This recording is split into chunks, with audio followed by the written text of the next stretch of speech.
इस मूवी में देखेंगे कि सूर्य एक्सपांड होकर पृथ्वी को तबाह करने वाला है और इस संकट से बचने के लिए पूरी दुनिया एक होकर पृथ्वी को दूसरे सोलर सिस्टम में मूव करने का फैसला करती है। लेकिन ऐसा करने से पृथ्वी पर तूफान, भूकंप, सुनामी आती है। लेकिन इस खतरे से निपटने के बाद जब पृथ्वी जुपिटर के पास आता है तब जो होता है वो देखने लायक है। इस मूवी का नाम है द वॉन्डरिंग अर्थ। मूवी की शुरुआत होती है 2061 से, जहां दिखाया जाता है कि सूर्य बहुत जल्दी एक्सपांड हो रहा है और आने वाले 300 सालों में वो पृथ्वी के ऑर्बिट में एंटर करेगा, जिसके कारण हमारी पृथ्वी तबाह हो सकती है। इस खतरे को देखते हुए दुनिया के बड़े बड़े देश आगे आते हैं और यूनाइटेड अर्थ गवर्नमेंट नाम की एक ऑर्गेनाइजेशन बनाते हैं। इसका काम था हमारी इस पृथ्वी को नजदीकी अल्फा सेंचुरिया नाम का जो दूसरा सोलर सिस्टम है उसमें मूव किया जाएगा। अभी पूरा सफर 25 साल का था। इतने दूर जाने के लिए पृथ्वी पे कई सारी लोकेशन पे थ्रस्टर बनाए जाते हैं, जिसे अर्थ इंजन भी कहते हैं। ये सारे थ्रस्टर, जिसे बूस्टर भी कहा जाता है, वो फ्यूजन पावर प्लांट पर चल रहे थे, जिसके कारण पृथ्वी को बूस्ट मिल रही थी और वो अपने पोजीशन से मूव होने लगती है।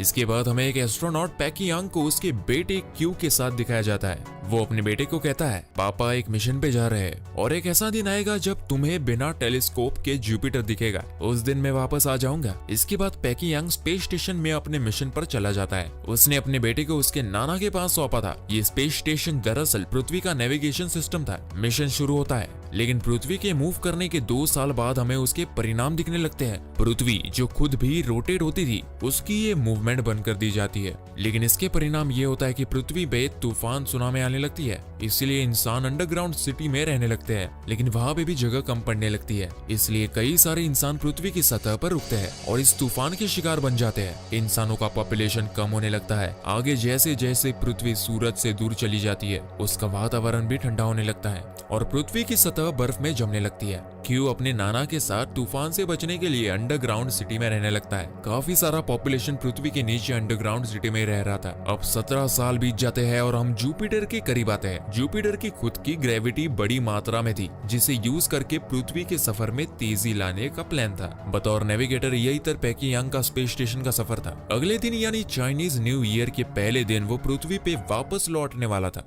इसके बाद क्यू को दिखाया जाता है जो अब बड़ा हो गया है। वो अभी हैवी ट्रक का मैकेनिक बन गया है, जो अपने एडॉप्टेड बहन हैन को लेके स्कूल से भाग जाता है। इन दोनों भाई बहनों को पृथ्वी का सरफेस देखना था कि अभी वहाँ कैसा वातावरण है। इसलिए एक लोकल चोर के पास जाके वो लोग उससे थर्मल सूट चुरा लेते हैं, क्योंकि पास में एक बबल कैप्सूल होती है जो अचानक से कभी भी बबल में कन्वर्ट होती थी, जिससे दोनों भी बच पाते। जिसके बाद वो लोग उसी का इस्तेमाल करके थर्मल सूट चुरा के वहाँ से भागते हैं। दोनों भी लिफ्ट से ऊपर चले जाते हैं और देखते हैं कि सरफेस का टेम्परेचर नेगेटिव हो गया है। कोई भी इंसान बिना थर्मल सूट के वहाँ पर जिंदा नहीं रह सकता। आसपास कोई भी रहने लायक जगह ही नहीं थी और पास में ही वो बड़ा सा अर्थ इंजन दिखते हैं और ऐसे ही 10,000 अर्थ इंजन पूरे पृथ्वी पर लगाए गए थे। दूर पर ही उन्हें अपने नाना का स्पेशल ट्रक दिखता है। वो ट्रक काफी ज्यादा बड़ा था। की और हैन दोनों भी ट्रक में बैठ के भाग जाते हैं, लेकिन पुलिस उन्हें पकड़ लेती है और झूठा पास इस्तेमाल करने के कारण उन्हें जेल में डालते हैं। दोनों के नाना जी वहाँ उनको छुड़ाने के लिए आ जाते हैं और पुलिस को रिश्वत देने लगते हैं। इसके कारण पुलिस उन्हें भी जेल में डाल देती है।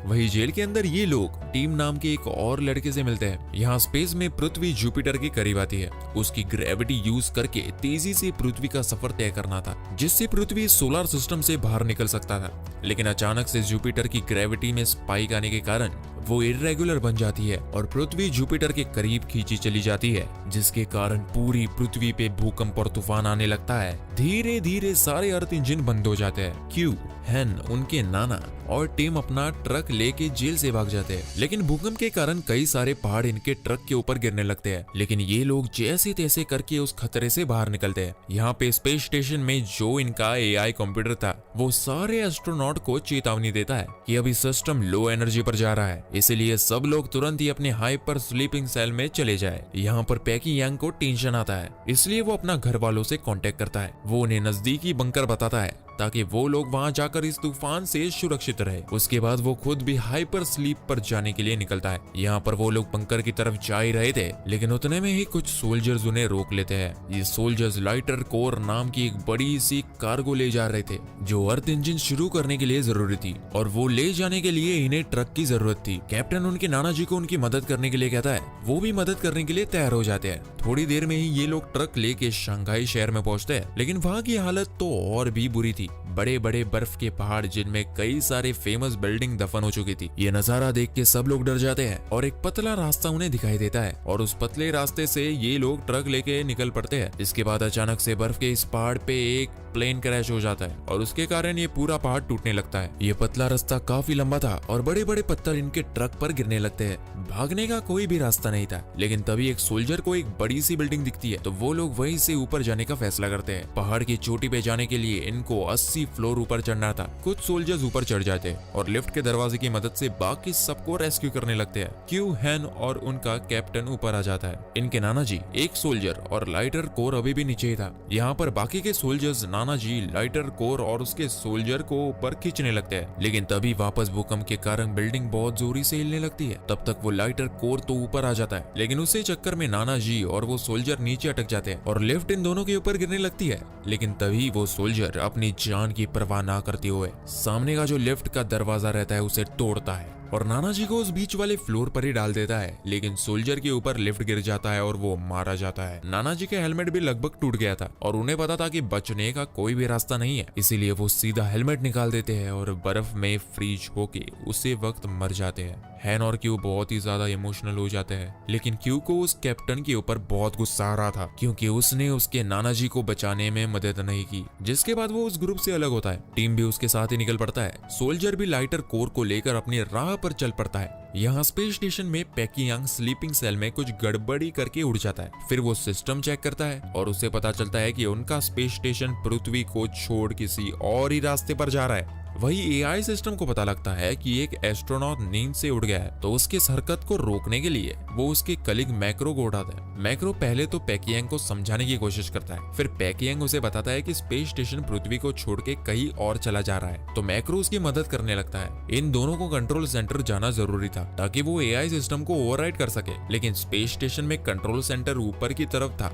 जिसके लिए इन्हें स्पेस में जाकर ऊपर जाना था। दोनों भी अपना सूट पहन लेते हैं और बाहर की ओर चले जाते हैं। इन दोनों को बाहर की ओर जाते हुए देख एआई सिस्टम अपना सिक्योरिटी प्रोटोकॉल एक्टिवेट करता है। अब क्योंकि ये दोनों रूल के खिलाफ काम कर रहे हैं, इसलिए इस प्रोटोकॉल के अनुसार इन दोनों को भी मार डालना जरूरी था, तो वो बाहर से इन दोनों पे हमला करने लगता है। इस अटैक के कारण दोनों को काफी ज्यादा दिक्कत आती है। इसी अटैक में मैक्रो मारा जाता है। पैकियांग को अपना साथी खो जाने के लिए काफी दुख होता है, लेकिन थोड़ी देर के बाद वो कंट्रोल सेंटर में आता है, लेकिन वहां पर उसे पता लगता है कि उसके सारे अधिकार रद्द कर दिए गए हैं और अब वो इस मिशन को बदल नहीं सकता। यहाँ पर क्यू, हैन और टीम दोनों को भी अपने रास्ते में एक नया ट्रक दिखता है। वो लोग उस ट्रक में जाते हैं और उन्हें उस ट्रक में ली नाम का साइंटिस्ट मिलता है जो बहुत ज्यादा जख्मी था। ली उन्हें बताता है कि जुपिटर की ग्रेविटी अर्थ के एटमॉस्फेयर को अपने तरफ खींच रही है, इसके कारण कोई भी प्लेन हवा में उड़ नहीं सकता और इसी के कारण वो क्रैश हो गया है। आगे वो बताता है कि ट्रक में टॉर्क इंजन यानी बहुत बड़ा अर्थ इंजन जो उन्हें सुलावेसी इक्वेटर पर लेकर जाना है और वहाँ का मेन इंजन शुरू करना है। उस ट्रक को लेकर क्यू अपने घर लौट सकता था, लेकिन फिर भी वो ली की मदद करने का सोचता है और सब लोग सुलावेसी इक्वेटर पर जाने के लिए निकलते हैं। यहाँ पर पैकियांग एआई सिस्टम की कमांड को बदलने के लिए मेन कंप्यूटर रूम में जाता है, लेकिन तभी उसे एआई सिस्टम बताता है कि ये जो भी चेंजेस चल रहे हैं वो उसके खुद के नहीं है, बल्कि ये प्रोग्राम खुद यूनाइटेड अर्थ गवर्नमेंट ऑर्गेनाइजेशन का ही है। जब भी पृथ्वी को खतरा साबित होगा तब इस ऑर्गेनाइजेशन ने एक प्रोटोकॉल लिखा था कि पृथ्वी के लोगों की मदद उन्हें नहीं करनी है और स्पेस स्टेशन को एक रहने लायक प्लेनेट ढूंढते रहना है। स्पेस सेंटर में जरूरत की सारी चीजें हैं, जैसे कि फसलों के सैंपल और अलग अलग जानवरों के सैंपल। इतना ही नहीं, ह्यूमन एम्ब्रोस भी रखे हुए हैं जो इंसानों को नए प्लेनेट में सिविलाइजेशन शुरू करने के लिए मदद करेंगे। भले ही पृथ्वी जुपिटर को टकरा जाए और सारे इंसान पृथ्वी पर मारे जाएंगे, लेकिन ह्यूमन रेस खत्म नहीं होगी। नए रहने लायक प्लेनेट में ये सारी चीजें वापस पैदा हो सकती है। ये सब कुछ सुनने के बाद पैकियांग को सोचता ही नहीं कि वो क्या करे। यहाँ पर जो सोल्जर्स की टीम थी उन्हें इस बर्फीले तूफान में उस लाइटर कोर को खींचना काफी कठिन हो रहा था और तभी अचानक से ठंड के कारण उनका एक सोल्जर भी गुजर जाता है। ये देख के बाकी मेंबर्स का हौसला टूटने लगता है कि ये मिशन इधर ही रोक देना चाहिए और सबको अपने अपने घर चले जाना चाहिए, लेकिन इसके लिए कैप्टन तैयार नहीं होता। एक महिला सोल्जर लाइटर कोर को शूट कर देती है जिसके कारण वो टूट जाता है। ये देख के कैप्टन काफी गुस्सा हो जाता है और गुस्से में उसे लगभग मारने ही वाला था, लेकिन वो खुद को रोकता है। लेकिन तभी वहां पर क्यू अपना ट्रक लेके आता है और उन्हें बताता है कि ट्रक में एक और टॉर्क इंजन है जो वो लोग सुलावेसी लेके जा रहे हैं। इस मिशन के लिए उन्हें सोल्जर्स की मदद लगेगी, इसीलिए सारे सोल्जर्स उसको ज्वाइन करते हैं और कुछ समय के बाद वे लोग सुलावेसी पहुंच जाते हैं। लेकिन वहां पहुंचने के बाद उन्हें रियलाइज होता है कि किसी और टीम ने इंजन को पहले से ही स्टार्ट कर दिया है, बल्कि पृथ्वी के बाकी सारे बूस्टर पहले से ही चालू हो गए हैं। लेकिन इसके बावजूद पृथ्वी अभी भी जुपिटर की ओर खींची चली जा रही है। पृथ्वी से जुपिटर को काफी क्लियरली देखा जा सकता था। स्पेस स्टेशन में एआई सिस्टम अनाउंसमेंट करता है कि अभी पृथ्वी के पास सिर्फ 7 दिन बचे हैं। आखिरी दिन पृथ्वी जुपिटर से टकरा जाएगी और सब कुछ नष्ट हो जाएगा। यही अनाउंसमेंट एआई सिस्टम पृथ्वी पर भी करता है। ये खबर सुनते ही पूरी दुनिया में मातम मच जाता है। यहाँ पर साइंटिस्ट ली भी जोर जोर से रोने लगता है कि हमारे पास सिर्फ कुछ ही दिन है, क्योंकि पृथ्वी की सारी हवा जुपिटर की ओर खींची जा रही है और हमारे पास एक दिन के बाद ऑक्सीजन भी नहीं बचेगा। यहाँ पर क्यों वो लगातार जुपिटर को ही देख जा रहा था और अचानक से उसे अपने पिताजी की एक बात याद आती है कि जुपिटर में काफी ज्यादा मात्रा में सिर्फ हाइड्रोजन ही है। तभी वो एक प्लान सोचता है कि अगर थ्रस्टर्स से हमने जुपिटर के हाइड्रोजन को इग्नाइट किया तो काफी बड़ा विस्फोट होगा और बड़ी मात्रा में एनर्जी वेव जनरेट होगी। इस वेव के कारण पृथ्वी दूर फेंकी जा सकती है। ये प्लान काफी कठिन था लेकिन नामुमकिन नहीं। वो ली और बाकी सबको ये प्लान बताता है और सब लोग तैयार हो जाते हैं। वो प्लान बनाता है कि मेन इंजन को ही बंद करके पूरी दुनिया से इग्निशन का नया प्रोग्राम लोड करेंगे, लेकिन इंजन बंद होने के बाद उसे मैन्युअली चालू करना पड़ेगा। अब इस प्लान के अनुसार टीम और क्यू दोनों लाइटर कोर को मेन इंजन में डालेंगे। मैनुअल इंजन स्टार्ट करने के लिए एक सोल्जर की टीम आ जाएगी, तो तीसरी टीम होती है ली और बाकी साइंटिस्ट की, जो कि कंट्रोल रूम में जाके वो प्रोग्राम लोड करेंगे। हैन और जो महिला सोल्जर होती है वो कम्युनिकेशन रूम में जाएगी। इसी प्लान के अनुसार सब लोग अपने स्टेप्स लेते हैं, लेकिन इस मिशन में कई सारी दिक्कत आती है। जैसे ही टीम और क्यू दोनों लाइटर कोर को इंजन में डालते हैं तो एक लॉग बीच में आता है, जिसके कारण वो पूरा प्रोग्राम अटक जाता है। वही इग्निशन पिन काफी बड़ी थी, इसलिए सोल्जर की मैन पावर कम पड़ने लगती है और यहाँ पर ली का प्रोग्राम भी 99% पे आके हैंग हो जाता है। लेकिन तभी हैन पेकियांग को कांटेक्ट करती है। पेकियांग को वो उनका सारा प्लान बताती है ताकि कुछ मदद मिल सके। पेकियांग यूनाइटेड अर्थ गवर्नमेंट ऑर्गेनाइजेशन के अधिकारियों से परमिशन लेने के लिए उनको कांटेक्ट करता है। यहाँ पर वो लोग सिर्फ एक ही हेल्प करने को तैयार होते हैं कि जो बच्ची का मैसेज है वो उसे पूरी दुनिया में ब्रॉडकास्ट करेंगे। फिर उसके बाद हैन अपना मैसेज पूरी दुनिया में ब्रॉडकास्ट करती है और कहती है कि मैं और सोल्जर्स की टीम पृथ्वी को बचाने का आखिरी प्रयास कर रहे हैं और यहाँ पर हमें लोगों की जरूरत है। मुझे पता है कि आप में से कई लोगों ने अपना हौसला खो दिया है, लेकिन हम सब एक होके इस पृथ्वी को बचाने का आखिरी प्रयास करेंगे तो शायद हम बच सके। एक बच्ची से इतना इमोशनल मैसेज सुनने के बाद जो भी लोग भाग रहे थे कुछ जगह पर छुपने के लिए, उसमें से कई सारे लोग इनकी मदद करने के लिए आ जाते हैं और जो इग्निशन पिन रहता है जो कि काफी बड़ा था उन्हें पुश करने में सोल्जर्स की मदद करते हैं और आखिरकार काफी देर के बाद वो पिन लॉक हो जाती है। यहाँ पर क्यू भी अपनी जान पे खेल के लॉक को निकालता है और टीम को साथ लेके उस ट्रक से भागने लगता है। यहाँ पर प्रोग्राम भी अपलोड हो जाता है। जैसे इनका ट्रक बाहर आ जाता है, इग्निशन लॉन्च किया जाता है और मेन इंजन जो पृथ्वी का सबसे बड़ा इंजन था वो सीधा जुपिटर को निशाना लगा के रेड लाइट इग्नाइट करता है और सब लोग खुश हो जाते हैं। लेकिन ये इग्निशन इतना बड़ा होने के बावजूद वो जुपिटर ग्रह तक नहीं पहुंच पाता। वो इग्निशन अभी भी जुपिटर से 5000 किलोमीटर दूर था। लेकिन तभी पेकियांग को याद आता है कि नेविगेशन सिस्टम में 30,000 टन का फ्यूल है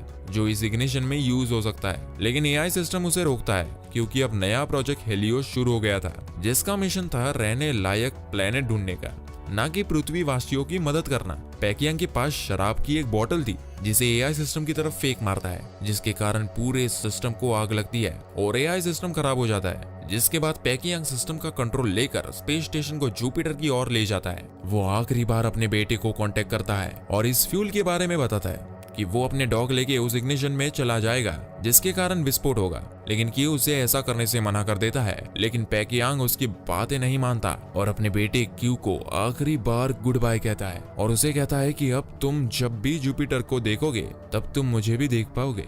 क्यू बहुत जोर जोरों से रोने लगता है और वो जुपिटर को जब देखता है तब उसे अपने पापा का जो डॉग सिस्टम रहता है वो दिखाई देता है। वो सीधा डॉग उस आग में चला जाता है और उसे देखते देखते बहुत बड़ा विस्फोट हो जाता है, जिसके कारण आग जुपिटर तक पहुंच जाती है। वहां के हाइड्रोजन को इग्नाइट करती है और बहुत जोरों से एनर्जी वेव जनरेट हो जाती है जो पृथ्वी को ऑपोजिट डायरेक्शन में पुश करती है। हालांकि जुपिटर से निकले बड़े बड़े एस्टेरॉइड्स अगले 7 मिनट में पृथ्वी तक पहुंचने वाली थी। सभी लोग अंडरग्राउंड बंकर की तरफ भागने लगते हैं, लेकिन तभी एस्टेरॉइड्स पृथ्वी तक पहुंच जाती है और चारों तरफ तबाही का नजारा था। क्यू और टीम नीचे गिरने लगते हैं, लेकिन वो एक पोल को पकड़ लेते हैं। लेकिन हैन नीचे गिरने लगती है और उसे बचाने के लिए क्यू भी नीचे कूद जाता है, लेकिन क्यू के पास कैप्सूल रहता है जिसके कारण वे दोनों बच जाते हैं। लेकिन वो भी जल्दी क्रैक हो जाता है और क्यू हेलमेट भी टूट जाता है। ऐसा लग रहा था कि वो मर गया, वही पृथ्वी बच गई थी और अब ये दूसरी दिशा में जा रही थी जैसे पहले का प्लान था। हम फिर 3 साल के बाद देखते हैं क्यू बच गया था, लेकिन उसके चेहरे पे बहुत बड़ी जख्म आई थी और दूसरी सोलर सिस्टम में जो जाने का ये जो मिशन का सफर है वो अभी भी जारी था। सब लोग अभी भी अंडरग्राउंड सुरक्षित रह रहे थे। क्यू जो है वो भी जूनियर ड्राइवर बन गया था और सब लोग उसे काफी रिस्पेक्ट के साथ देख रहे थे, जिसके साथ ही मूवी यही खत्म हो जाती है। दोस्तों कमेंट करके जरूर बताएं कि आपको हमारी एक्सप्लेनेशन और ये मूवी कैसी लगी, और अगर पसंद आए तो लाइक और शेयर जरूर कीजिएगा।